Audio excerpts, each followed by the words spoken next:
3 minutes ago, the royal world didn't just shift, it snapped. Princess Anne didn't hesitate, didn't soften, didn't leave space for interpretation. She rejected Meghan's final plea. And the palace didn't whisper it quietly, it confirmed it. The door is closed, not paused, not reconsidered. Closed, and just like that, a story that had been quietly burning behind palace walls for years suddenly exploded into something far more dangerous. Finality. Because this wasn't just another royal disagreement wrapped in polite silence. This felt like something colder, calculated, almost inevitable. The kind of ending that doesn't begin with one letter, but with years of tension quietly stacking, layer by layer, until even the smallest request becomes impossible to grant. Meghan didn't go public this time. No interviews. No statements, no carefully timed revelations. Instead, she sent something far more controlled, a private appeal, a written plea delivered through the channels that only exist for moments like this, moments where reputation, history, and power collide behind closed doors. And what she asked for wasn't what people expected. It wasn't a return to royal duties, not a crown, not control, just recognition, just a door left slightly open. But here's the question nobody is asking loudly enough. Why did that request feel so threatening to the palace that it had to be shut down completely? Because Anne didn't react like someone surprised. She reacted like someone who had already decided long before the letter arrived. She read it once, then again, and the silence around her didn't feel thoughtful. It felt heavy, like every word in that plea was echoing against something already broken. She didn't rush, didn't consult endlessly, didn't perform hesitation. She simply reached that moment, the moment where duty and emotion stopped negotiating, and rested her hand near the response like she already knew what it would say. And when Meghan received the answer, something strange happened. There was no dramatic confrontation, no immediate response, just stillness. The kind of stillness that hits when hope doesn't collapse loudly, it disappears quietly. She stared at the words like they might shift if she gave them time. But they didn't, because the palace didn't leave space for interpretation. No soft phrasing, no hidden signals, no maybe later. Just a line drawn so clearly it almost felt surgical. And inside the palace, that's where it gets unsettling. Because people didn't react with shock, they reacted with recognition. As if this wasn't a decision, it was the final step in something already unfolding. One senior aide reportedly noticed the exact moment everything became irreversible. Anne didn't call for revisions, didn't ask for input. She simply said, send it. 2 words. That's all it took to close years of uncertainty. But here's where the story twists. This wasn't about one letter. It never was. Because long before this final plea, there was a moment quiet, controlled, almost invisible to the public, where everything changed. A private Windsor reception. No cameras, no headlines, just a room full of people pretending everything was still repairable. Meghan walked into that room believing something could still be rebuilt. Not fully, not publicly, but enough to shift the narrative, enough to prove she hadn't been erased. And then came the request. Small on the surface, just one visible gesture at a future ceremony. A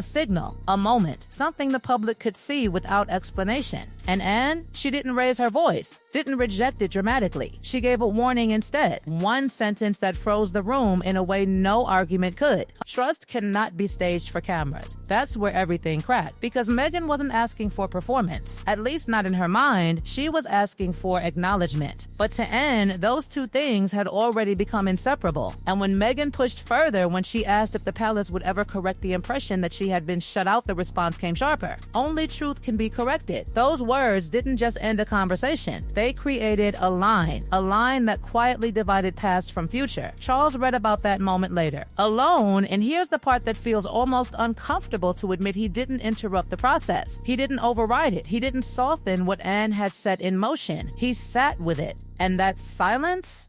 It wasn't indecision, it was acceptance. Because Charles was trapped in something far more complicated than public perception. A father on one side, a monarch on the other, and somewhere in between, a realization that any emotional decision could reopen everything the palace had spent years trying to contain. William saw it differently, or maybe more clearly. He didn't debate the outcome. He didn't argue for compassion. He understood something sharper. Compassion in this situation could be interpreted as weakness. And weakness inside a structure like the monarchy isn't just personal. personal, it's dangerous. And Catherine, she never stood at the center of the file, but her presence was there, quiet, unspoken, because trust once damaged doesn't need loud reminders, it lingers in decisions like this. By the time Meghan's final plea reached Anne, the outcome wasn't being decided in that moment. It had already been shaped by every conversation, every hesitation, every warning that had come before it. The letter didn't start the ending, it revealed it. And that's what makes this so unsettling, because when Anne finally faced Meghan in that last private conversation,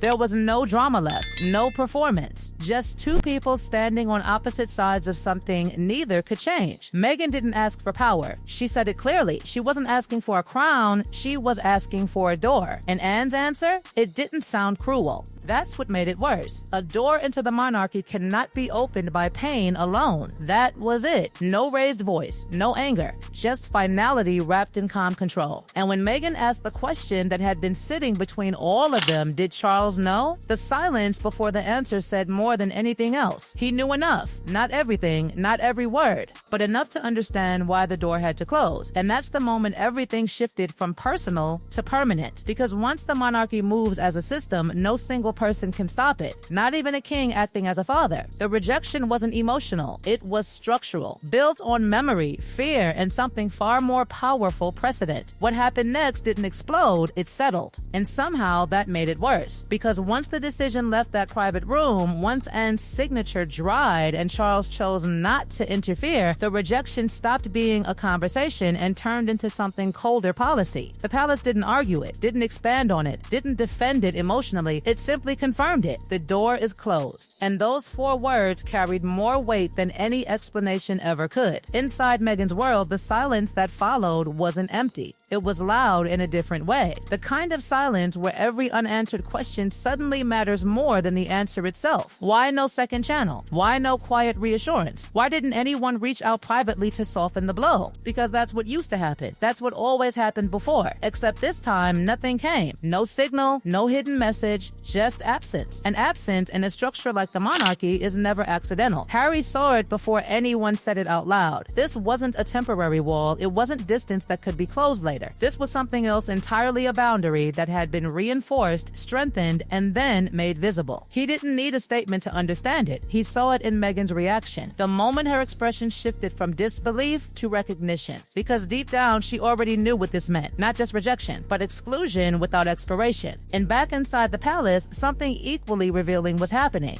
The machinery didn't slow down. It adjusted. Quietly, efficiently, references to possible reconciliation were removed. Future plans that hinted at limited contact were erased from internal notes. Even symbolic gestures, those carefully designed moments that could have suggested softening, were stripped away. This wasn't symbolic anymore. It was operational. The system wasn't reacting. It was recalibrating. And didn't celebrate. That's what makes this harder to read. There was no satisfaction in the decision, no sense of victory, just wait. Because she understood something most people outside the palace don't. Closing a door like this doesn't just keep someone out, it locks everyone else inside the consequences. She knew Meghan would feel the rejection. She knew Harry would carry it, but she also knew something else. Leaving the door even slightly open would have meant something far more dangerous, uncertainty. And uncertainty is the one thing the monarchy cannot afford anymore. Charles felt it differently. Not in public, never in public, but in private, the weight of the decision settled in a way no crown could shield him from. He had allowed it. That's the part people keep circling back to. He didn't sign the rejection directly, but he didn't stop it either. And in royal language, that matters, because silence at that level isn't passive, it's permission. He stood between 2 roles and chose the one that would hurt more in private but hold stronger in public. And once that choice was made, there was no reversing it without breaking something else entirely. William didn't hesitate. That's what makes his position so revealing. He didn't question the outcome, didn't push for reconsideration, because to him, this wasn't about one plea. It was about pattern, about precedent, about what happens next if one exception is allowed. He understood that reopening this door wouldn't just affect Meghan, it would rewrite the rules for everyone watching. And those rules are already fragile. So when the palace confirmation went public, it didn't feel like news. It felt like confirmation of something people had already started to suspect. The tone was brief, controlled, almost detached. No emotional language, no explanation, just finality. And the reaction? Divided, but clear. Some saw it as necessary, others saw it as merciless. But nobody misunderstood it, because the message wasn't hidden. Meghan asked for a door. The palace responded with a wall. And now comes the part nobody can fully predict, because decisions like this don't end stories, they reshape them. Quietly, slowly, in ways that don't reveal themselves immediately. The public sees the headline, the closed gate, the final statement. But behind that, something else is moving, something less visible. The long-term consequence of a monarchy choosing structure over sentiment, certainty over reconciliation. And here's the question that refuses to settle. If the door is truly closed, why does it still feel like something unfinished is standing on the other side of it?